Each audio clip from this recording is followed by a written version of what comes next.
then I do a little bit of a thought experiment just to get sort of the point across. I imagine, what if a vegan dictatorship came to power in Finland, run by a queen called Veg Regina, perhaps? And Queen Veg, the first thing that she decided to do was we got to get rid of this nasty habit of minced meat. We've got to get rid of that. And thankfully, Queen Veg was an enlightened dictator. Sometimes I think dictatorship is the only way to go in this world if one wants to change it, but certainly environmentally. But she looked at minced meat, and she looked, what does minced meat mean to the Finnish culture? Why do people buy minced meat? It's not because people like the taste of murdered animals. People do like the taste of meat, but I think mincemeat, people buy it because it's easy to make lots of things out of it. It's really handy. It's brown, so children eat it. There are very many simple reasons that has nothing to do with meat or animals. So, I mean, obviously, Queen Veg could easily replace minced meat with a packet of, say, soy, ground up soy. But then there's the trickier question: how about the powers that be? How about the farmers? How about the meat producers? How about the feed grain producers? So I think Queen Veg would have her work cut out to try and find then alternatives, substitutes also, for the powers that she's going up against. Now, my point really, I hope you've got something out of this, my point really is that when thinking about anything, any new service, product, something that is better, I think it's important to think of what is the value, what is the cultural meaning of anything that it seeks to replace?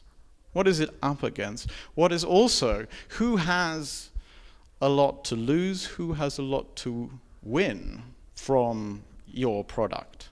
Is there some powerful hierarchy that could be really interested in this, that could actually gain something out of this? Too often, I think, I often work in environmental groups. Often, I think we have a tendency to go about to try and change the world, or try and change people to what we think they should be, or in a way that we think the world should be, rather than looking more pragmatically at, well, what are people really like? What drives people? I think it's a really great gathering here tonight, because there's ideology, which often is environmental groups, and I think there strongly, because it's an ideological groups, that then this idea that what people should be like is perhaps stronger. Then there's marketing, of course, which takes, I think, in my experience anyway, a limited experience, a much more pragmatic way of okay, well, how can we really make people get this thing? And how can we really make people have? And I think there, marketing for a long time has used psychology and an understanding of our cognitive abilities. And I think, and I'm taking the environmental point of view here, I think environmental argument, we haven't done that. So that's one. Then there's, do you have any questions about imperialism? There's a couple of other things too that has to do with change that I've come across recently and quite strongly. There are two things. One is, of course, we are very social animals. Social pressure has an incredible effect on us, either in making us choose, making us change, or not changing. Big one is a fear of marginalization, We want to belong to a certain social group. We choose a certain social group that has the same values as we do.